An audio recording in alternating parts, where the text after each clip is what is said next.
one of the things that I really like about, especially the videos you've done this past year, is, so much of it has been done away from the computer.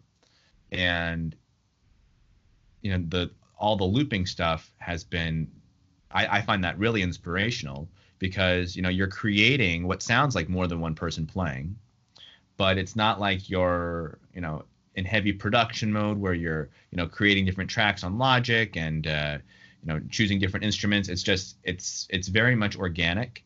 And I know when I'm creating music on the computer, when I'm in Logic, sometimes I feel a little disconnected from the music because I'm so like ingrained with plugins and choosing the right instruments. I have all these virtual instruments I can choose from, and it's great to have those tools, but there's something about, like when you came down to my studio this year, we were playing around with that little keyboard of yours. Yeah. What's that one? That's the Yamaha's Reface. Yeah, the Reface.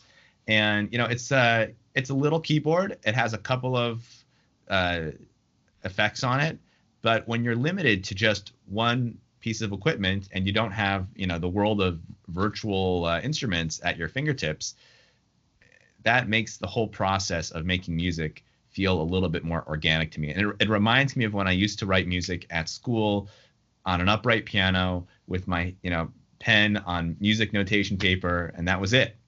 And I haven't done that in a long time, which might mean I need to get a acoustic piano in my life sometime soon if I can find some room. Wait, you don't have an acoustic piano? I don't. Okay. I haven't had the space for it. Hopefully sometime in the near future. But I think there's a beauty to actual tangible instruments and tangible things. Hardware versus software. I only recently learned about those two terms while exploring synthesizers. Mm-hmm. But yeah, I think it just adds a different something to the creative process, I think, especially when you have buttons to press or keys to touch, whatever it is, strings. You're actually, you have expressive control and something visual that is away from the screen. Yeah, I agree. And you also have the sort of the beauty of mistakes baked into that. Yeah, not necessarily like blatant mistakes, but maybe small intonation issues here and there, or just maybe your string slipping on a string just a little bit.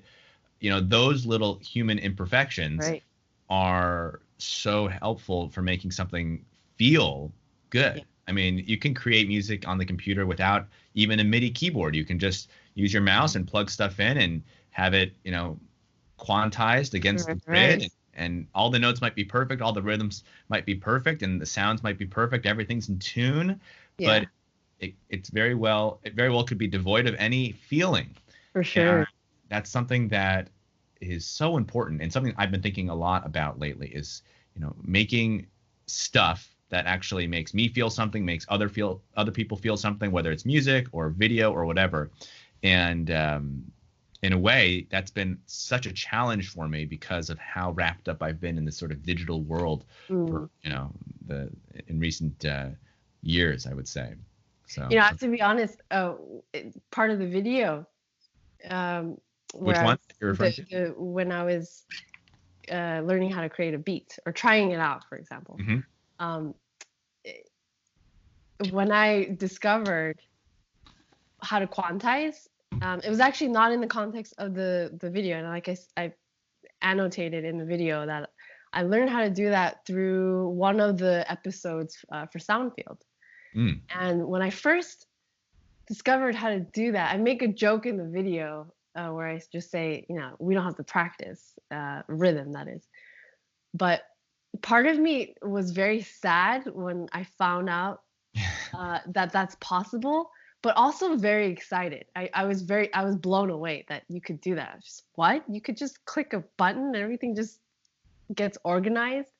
And so that to me is it's fantastic. The beauty of technology, but also what you're talking about, the human element is gone. And also when you're preparing something or learning a piece or something rhythmic or whatever it is, a part of the beauty of getting to know that piece of music, or even if you're improvising, is to have this relationship with the pulse.